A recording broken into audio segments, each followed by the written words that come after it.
everybody, Brandon Jones here. I'm joined by Mr. Kyle Boston. I love trailers. Because they make you laugh. You laughing, Kyle? I'm laughing. Kyle just watched the trailer we're about to watch, and he laughed a lot. Daniel Bloodworth. Hey. Thank you for joining us. Did you find the trailer funny as well?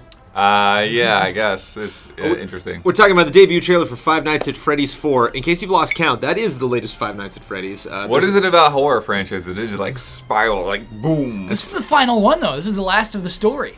He can't get to 5? No. You don't think this has been a rush to get to Five Nights at Freddy 5? This is confirmed the last one. But you're right, that is a missed opportunity. I don't believe it. That seems like why he's rushing it. To find out exactly what we mean, let's watch the trailer. So it's a short one. We don't want to take too much time. Sure. It's very simple. I mean, I guess we set up a little context of what Five Nights at Freddy is. Like, I'm familiar with their media, but I've never actually sat down and I've watched people play this game, but I've never played it myself. Have either of you played Five Nights at Freddy's? No. Any of them? Oh, no. First one came out, what, like 3 years ago? 3 or 4? You're right, not that long ago. Yeah, they pump these out like 2 a year or something crazy. So it's not like it's been forever. You know, it's not like this huge like anticipation build for each entry. He just keeps like, you know, throwing these out. Is this trailer trying to be Sharknado, or is it trying to be Clive Barker, or is it? Yeah, I mean, is it really trying to scare us? It really does feel like it's trying to be intentionally cheap, right? Well, everything about it is kind of I don't know, like well, the text and the effects and like just the one like easy jump scare and then this logo at the end. what's tricky about this is that it is, I mean, it's the vibe of the game. And so that's why it's hard to say this is a bad trailer, is that it matches the vibe of the game, which is also cheap. It's a cheaply made game. I don't want to say poorly made game, because it is what it is, but it's, you know, it's you're monitoring like CG images that are just meant to look 3D. Sounds like a real high score is coming from you on this trailer then, Kyle. Well, no, here's the thing is we're seeing new things. We've never been in a home before. Yeah, that's what, again, I haven't played the game, but from what I've seen before, a lot of the areas were like very Silent Hill 2. There's like lots of rust, you know, lots of factory, you know, lots of like metal doorways and hallways. And this seems somewhat welcoming if you're like a PC game in the 1990s. Brandon, you were right. Five Nights at Freddy's came out in 2014. Yeah. The first one. Wow. That is crazy. I mean, that's horrific in itself. You know? Yeah. It's like that this franchise keeps coming. So I think this might be the right trailer for this game, is what I mean to say. For this game, which is like cheap and stupid, to have a well-produced, scary trailer might be the wrong thing.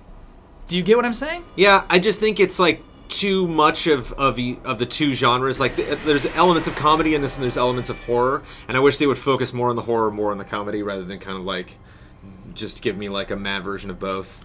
You know, like all of them, like, you know, shaking it on the bed and then like they all go flying off except one guy. You know, like there is a little bit of humor in that. Like a lot of the scares that we see in the beginning are like, oh, you almost missed the guy. You know, so there's a lot of like peekaboo silliness in the first part of the trailer, and then like I legitimately think we're supposed to be scared at the end there. Like I think that's like a big scary, you know, like jump at the end, and I just wish set up like a little more context or setup, like really introduce this to people who aren't familiar to the series, or just do something, probably more preferably, do something really funny, do something that like I'll want to pass along to other people, because like the point of a trailer also is like to get the name of your game out there. And I think like if this guy's clearly making this direct of a development decision, he's like, these are the games that I want to make, you know, then take that kind of, you know, strangeness and bizarreness and bring that to your media, as opposed to just making like, it's like a horror movie, but you're playing it. It just kind of seems like it. If I know a little bit about Five Nights at Freddy, and I've been amused by the franchise in the past, which is why I have half of an opinion about this at all. Whereas if I didn't, like, this wouldn't interest me in the slightest. I would have laughed at that end logo, and that's about it. Right. It doesn't look like the kind of game that there's a phenomenon behind. And it's not treated that way either. You know what I mean? It's not like the fourth and final part of the Five Nights at Freddy. I kind of like it for that reason. I'm real torn on this one. It just doesn't really do anything that strikes me as being all that unique or different. It feels kind of like a dated game. It is weird to me that I haven't really checked this series out. I've heard people talk about it around the office and online, but I don't know a lot about it. It's funny. It just seems like there's a bunch of like rotten stuffed animal things on the bed, and all right, jump scare. 5.5. Whoa. Yeah. Yeah. Need I repeat myself, Kyle Bossman? I just need some justification attached to that. No work was put on this whatsoever. There's no thought. There's nothing. I mean, this is what are we watching here? You know, it's like this is my nephew made a horror movie in his spare time and showed me that. You know, I'm like, okay. It's like I kind of get a little bit of it when the logo comes in. It's like that's a deliberately weird logo, but it's weird for like a second. You know, it's like some last minute editing thought that he had and giggled at when he was like in his bay, like putting the trailer together, and like, come on, it's your trailer. Like if you're gonna put that much focus on this game that you want to make, and then you make a trailer like this, all that it communicates to me is that you just didn't care. You know, that you're just laughing all the way to the bank, and you're like, whatever, I'm just gonna do this, as opposed to like, you know, get a guy in a costume, do something weird, you know, do something equally weird that kind of lives on its own, or sell it some other way, or just. Man, put some energy into it. It's just kind of like...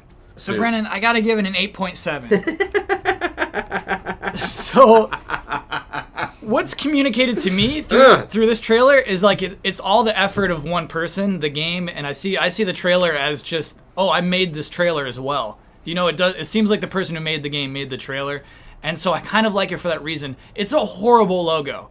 You picked a bad font, but it's like, I think it's right for the game. And it's a good title reveal, even though it looks stupid. It's like it's what this whole game is about.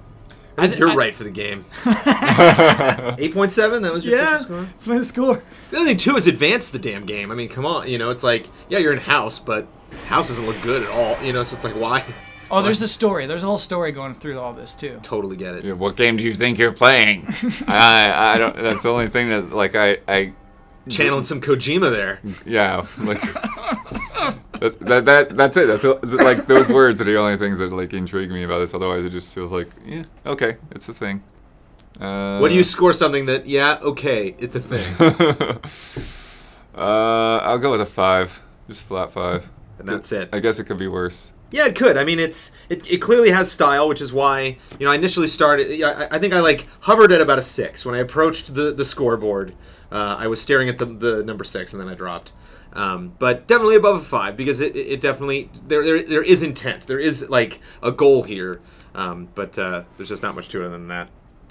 I think he does it with complete sincerity. This isn't sincere score. You know what I mean? Yeah. Oh, but I get it. Oh no, I know this guy. When you say he goes for laughs, I know this is not an act. I don't think he's ever going. Yeah, exactly. I don't think so at all. So you think he's not going for laughs? So you think that we're supposed to be? I think you're supposed to be terrified. Those are very calculated scares. Yeah.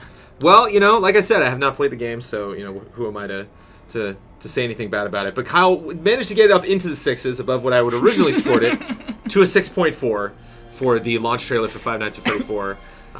Hopefully soon we'll be talking about the launch trailer of Five Nights at Freddy 5. I'm curious to go back and watch 1, 2, and 3 and compare those to this and see if the trailers have been maybe getting better or if he's just phoning it in for this one. But thank you, Kyle Bossman. Thank you, Daniel Bloodworth. Thank you guys for listening. See you next episode.